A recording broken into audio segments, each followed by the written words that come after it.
So good morning students, congratulations for your result, for your good marks in every subject. Today I am going to start my first online class of Maths IP as well as for Commerce Maths students. So the textbook first which we have to prefer is our NCERT textbook, prescribed NCERT textbook. Reference book के लिए आप RD. Sharma और RS. Agarwal की text book को refer कर सकते हैं, कोई भी एक। पोर्शन इस साल के लिए जो डिलीट किया गया है 30% of the portion. This year we are having 16 chapters.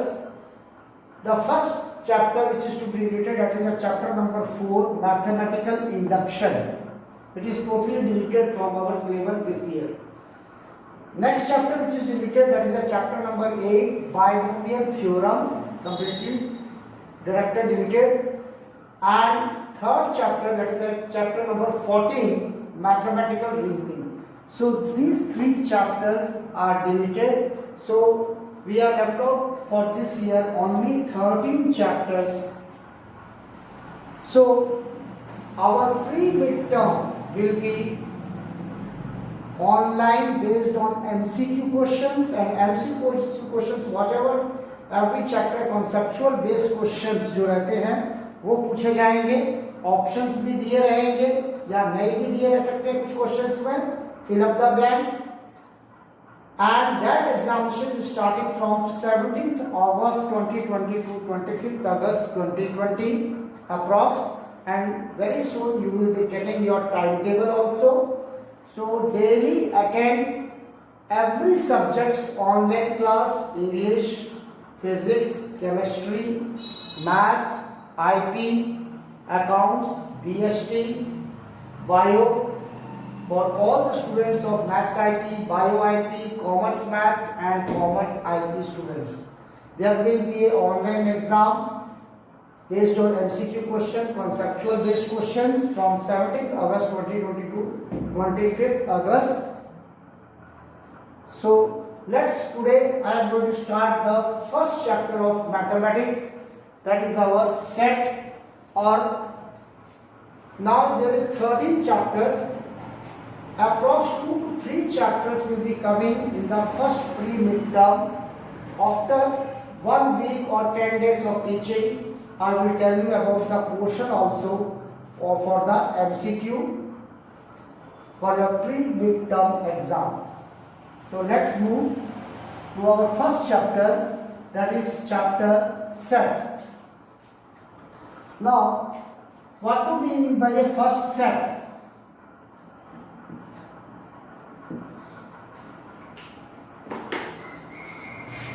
A set is a well-defined.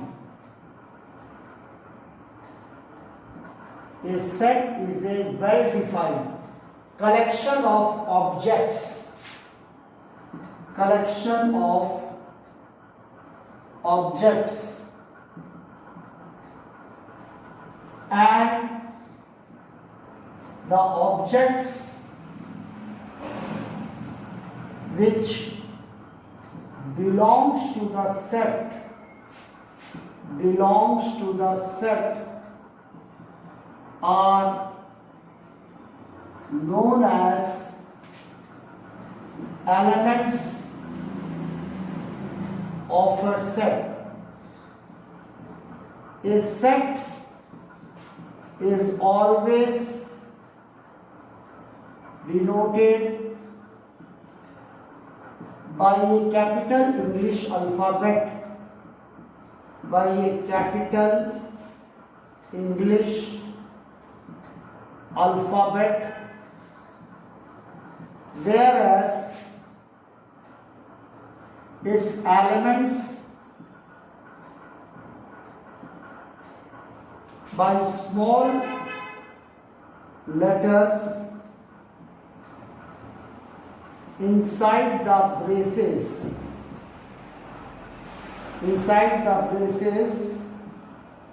that is small bracket or curly bracket, each element separated by comma, each element separated by comma.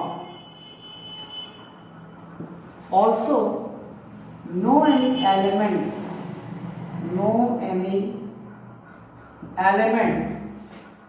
is to be repeated in any set. Now, a set is a well defined collection of objects. well defined का मतलब यहाँ पे है कि एक ही प्रकार की वस्तुएं. अगर मैं बात कर रहा हूँ set of students of class 11th, तो उसमें मैं सभी बच्चों को इंक्लूड कर सकता हूँ. Boys, girls, maths IT, commerce IT, commerce maths, bio IT, सभी को इंक्लूड कर सकता हूँ. लेकिन अगर मैं कह दूँ कि ये set of girls of class 11th maths IT, so I have to include only the girls of maths IT section only. Boys will not be included. A set of dot pens. अगर मैं dot pens की बात कर रहा हूँ तो dot pens ही use होगा, includes होगा varieties of dot pens, but it will not be included as there in the fountain pen. Okay, so set is a well defined collection of objects, और ये ऑब्जेक्ट्स जो उसमें belong करेंगे ये कहते हैं, उनको कहा जाता है ऑब्जेक्ट्स को एलिमेंट्स ऑफ अ सेट. ये set is always denoted with a capital letter. A से लेके जेड तक 26 अल्फाबेट्स हैं. किसी भी अल्फाबेट से अपन सेट को डिनोट कर सकते हैं. वेयर एज उसके जो एलिमेंट्स हैं स्मॉल लेटर से लिखा जाता है. लेकिन कहीं कहीं पे अगर हमको क्वेश्चन में ही कोई वर्ड दिया है कैपिटल में लेटर्स में, तो उस कंडीशन पे हम कैपिटल लेटर से एलिमेंट्स को लिख सकते हैं. और न्यूमेरिक में तो कैपिटल और स्मॉल लेटर का कोई फर्क ही नहीं होता. 1 2 3 4 नंबर्स में inside the braces, braces means या तो आप स्मॉल ब्रैकेट के अंदर लिखिए एलिमेंट्स को, या तो कर्ली ब्रैकेट के अंदर में, बिग ब्रैकेट के अंदर में नहीं लिखते हैं. And each of each element is separated by putting comma. और किसी भी एलिमेंट को हम एक से ज्यादा बार किसी भी सेट में नहीं लिखेंगे. No any element is to be repeated in any set. Now I take an example of a set of natural numbers less than 10 set of natural numbers less than 10 1 2 3 4 5 6 7 8 9. तो ये 1 2 3 4 5 6 7 8 9 क्या है? हमारे एलिमेंट्स हैं. और इसको मैं किसी भी कैपिटल लेटर से डिनोट कर सकता हूँ. मैंने बी से डिनोट कर दिया और हर एक एलिमेंट को कॉमा से सेपरेट किया, कर्ली ब्रैकेट के अंदर लिखा. और number of elements in this set, n मतलब नंबर ऑफ एलिमेंट्स, और इस सेट बी में कितने एलिमेंट्स हैं? N of B equals to 9 elements. एक और एग्जांपल देख सकते हैं. Second, set of vowels in English alphabet.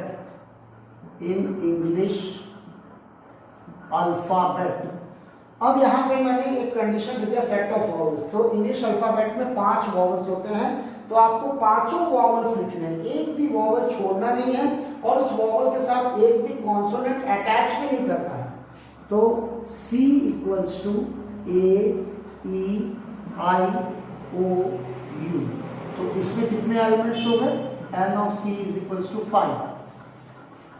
दूसरा मैं देखता हूं, एक और सेट देख लेते हैं.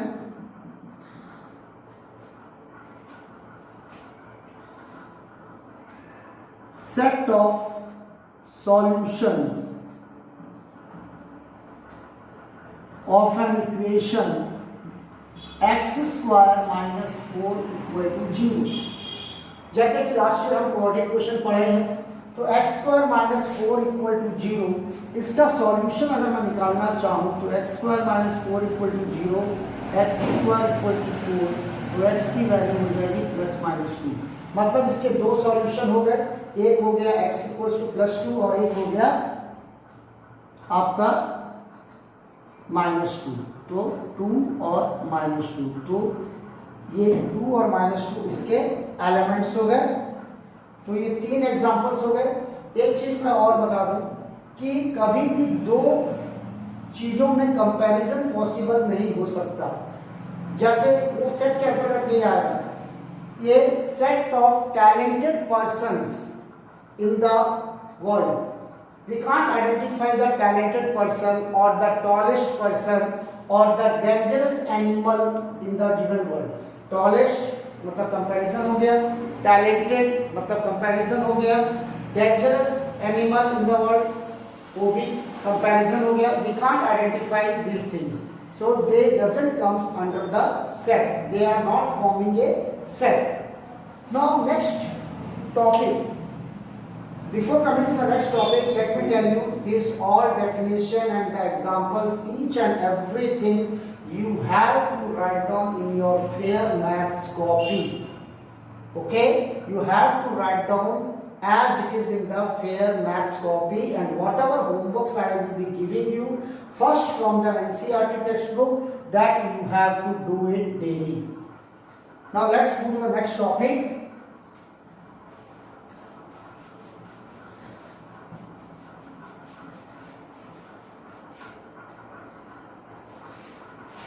Second, belongs to, इसका सिंबल होता है सी, बना के बीच में लाइन खींच देंगे, और does not belongs to, does not belongs to, तो इसको भी belongs to बना के ऐसा काट देंगे। जैसे इक्वल टू और नॉट इक्वल टू होता है, वैसे ही बिलोंग्स टू और डज नॉट बिलोंग्स टू हो जाएगा। इसमें भी पहला पॉइंट है, an element always belongs to a set, but a set never belongs to an element, never belongs to an element। तो इस कॉन्सेप्ट पे ध्यान रखिए। मैंने आपको कहा है मैं कॉन्सेप्ट बेस्ड पे क्वेश्चंस पूछूंगा, एमसीक्यू वगैरह, इसलिए ध्यान देंगे हर एक कॉन्सेप्ट पे। An element always belongs to a set, but a set never belongs to an element. One example I can give you, just one question I can ask you, state true और false. And a set always belongs to an element, but an element never belongs to a set. Is it true or false? Actually, it will be false. So now, belongs to and does not belongs to. Example: if I take a set A, 1, 5, 4, 6, 4 elements I have taken. Up 1 belongs to set A, element belongs to set A, तो 1 इसमें है, इस set में 1 आ रहा है, मतलब ये true है। अब 5 does not belongs to set A, तो ये आपका क्या हो जा रहा है, फॉल्स हो जा रहा है, क्योंकि 5 यहां बिलोंग्स कर रहा है। अब 3 belongs to A, 3 belongs to A, मतलब ये क्या हो जा रहा है, 3 तो यहाँ है नहीं, लेकिन यहाँ बिलोंग्स टू बता रहा है, मतलब ये भी क्या हो जाएगा, फॉल्स स्टेटमेंट हो जाएगा। तो यहाँ एलिमेंट बिलोंग्स टू और element does not belongs to कार्यक्रम चल रहा है। लेकिन अगर मैं लिख दूं set A belongs to 6, set never belongs to an element, ये आपका स्टेटमेंट मीनिंगलेस हो जाएगा। ये स्टेटमेंट आपका मीनिंगलेस है। तो ये आपका belongs to and does not belongs to के बारे में कॉन्सेप्ट है। नेक्स्ट टॉपिक अब चलते हैं, representation of sets.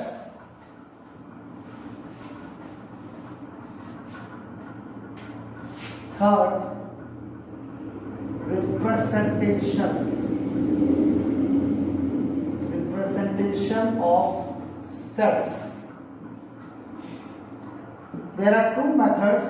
First method, roster और tabular form, दो नाम है इसके, roster और tabular form।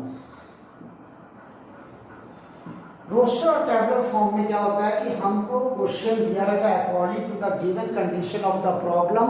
First of all we go through the question, condition को समझेंगे और उसके कंडीशन के से संबंधित जितने भी एलिमेंट्स हैं उसे हम अपने दिमाग में लिस्ट आउट कर लेंगे और उन एलिमेंट्स को फिर inside the braces separating each element by comma लिख देंगे, तो वो रोस्टर फॉर्म का रिप्रेजेंटेशन हो जाएगा। जैसे कि एक एग्जांपल मैं दे रहा हूं, a set of even natural numbers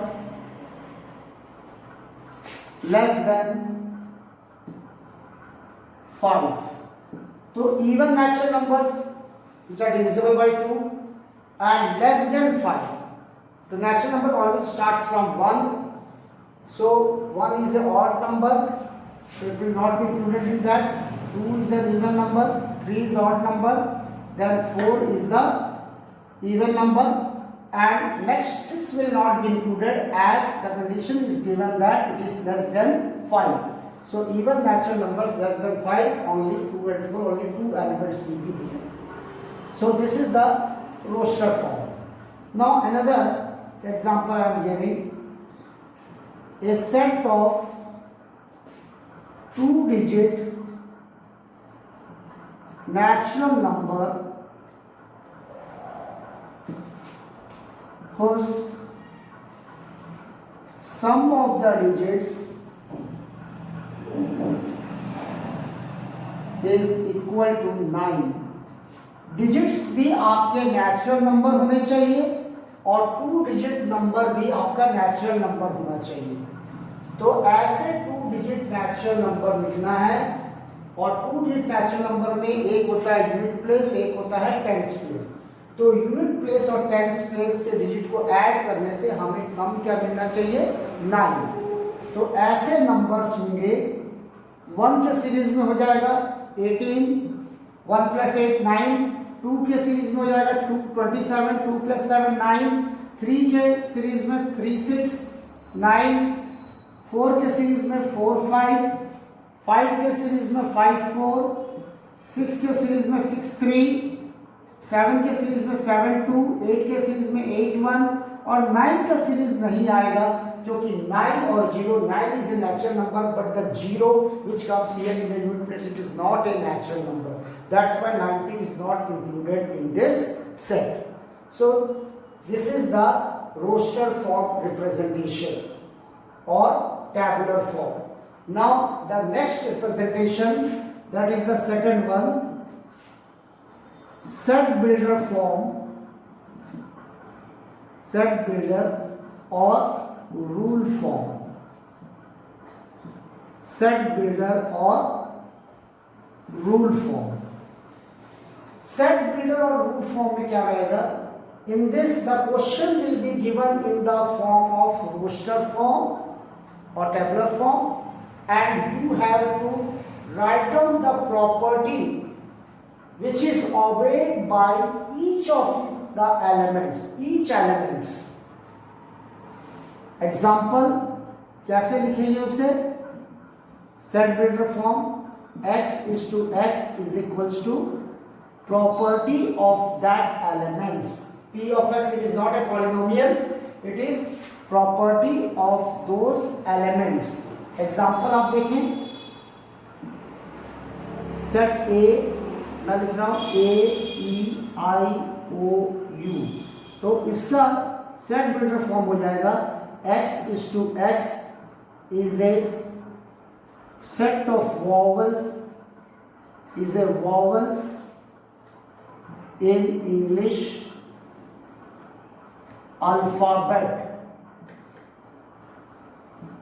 अब यहाँ की प्रॉपर्टी ए क्या था वॉवल, ई क्या था vowel, I vowel, O vowel, U vowel, पांचों के पांचों वॉवल्स इसमें इंक्लूड है, तभी मैं लिख पाया हूँ x is a vowel of English alphabet. अगर मैं यहाँ पे h ले लूँ एक टू सेट तो ये नहीं लिख सकता मैं, क्योंकि एक कॉन्सोनेंट आ गया है, या मैं एक कोई भी एक वॉवल हटा देता हूँ तो भी मेरे पास कंप्लीट वॉवल्स नहीं आए, यू अभी बचा हुआ है, तब भी मैं ये नहीं लिख सकता जब तक कि मेरे पास पूरे के पूरे वॉवल्स ना आ जाए। भले किसी भी पोजीशन पे लिखा रहे, चाहे ई पहले लिखा है, आई लास्ट में लिखा है, उससे मेरे को कोई मतलब नहीं, but all the vowels must be included in the set, that is x is a vowels in English alphabet. Let's take another example. Example number 2. A is equals to another set 5, 25, 125, 625, ये चार elements है। अब 5 कैसे है, इसके पीछे की property क्या है? 5 का पावर 1 5, 5 का पावर 2 5 into 5 25, 5 का पावर 3 125, 5 का पावर 4 625, इसको 5 का पावर 1 5 का पावर 2 5 का पावर 3 5 का पावर 4। अब हम यहाँ देखते हैं कि हमारा जो बेस है 5 5 5 5 ये कांस्टेंट है, लेकिन इसका जो 5 का पावर है, बेस का पावर, वो कंटिन्यूटी में है, मतलब चेंज हो रहा है, वेरिएबल है एक प्रकार से। और 1 2 3 4 नेचुरल नंबर 1 से स्टार्ट हुआ और लास्ट में 4 है, और बीच में किसी भी प्रकार की डिसकंटिन्यूटी नहीं होनी चाहिए। कहने का मतलब आपका 1 आ गया, 1 के बाद मान लो 2 आ रहा है, फिर 3 नहीं आ रहा, 4 आ गया, तो ये डिसकंटिन्यू हो जाएगा। आपका 1 से लेके एंडिंग तक जो चेंज हो रहा है नंबर, वो कंटिन्यूटी में चेंज होने चाहिए 1 2 3 4, या 5 तक है तो 1 2 3 4 5, 10 तक है तो 1 2 3 4 5 6 7 8 9 10, पूरा कोई भी बीच का वेरिएबल नंबर मिसिंग नहीं होना चाहिए। तब इसको अपन लिख सकते हैं set A equals to x is equals to constant क्या था, बेस, वेरिएबल जो चेंज हो रहा था उसमें मैंने लिख दिया पावर n, और ये n बिलोंग्स करता है कैपिटल N, और कैपिटल N हमारा होता है natural number, where this n belongs to a natural number, and natural number always starts from 1 and the value of n will be less than or equal to 4। मतलब natural number 1 से start होगा और ending कहाँ हो रहा है 4 में, मतलब लेस देन इक्वल टू 4 के लिए 5 टू पावर 1 भी आएगा, 2 भी आएगा, 5 टू पावर 3 भी आएगा, 5 टू पावर 4 भी आएगा। तो ये हमारी कॉमन प्रॉपर्टी हो गई, और ये रिप्रेजेंटेशन कहलाएगा सेट बिल्डर फॉर्म और rule form representation of a set. Next comes to the okay, in next class I will explain you some more questions about the set, and about the exercise 1.1 you can just start solving the exercise 1.1, only 1.1, just I am writing down here exercise 1.1 का आप सिर्फ which of the following are the sets वो identify करेंगे question number 1, और question number 2 में belongs to और does not belongs to का fill up the blanks दिया है उसे लिखेंगे। फिर नेक्स्ट क्लास में क्वेश्चन नंबर 3 4 अपन डिस्कस करेंगे, और उसके बाद फिर नेक्स्ट आप आगे बढ़ाएंगे। आज के लिए आप लोग सिर्फ 1.1 एनसीईआरटी टेक्स्ट बुक का क्वेश्चन नंबर 1 कौन सा सेट है कौन सा नहीं है वो पहचानना है, और question number 2 fill up the blanks belongs to आएगा फिल अप में या डज नॉट बिलोंग्स टू आएगा, उसके बारे में लिखना है। Thank you.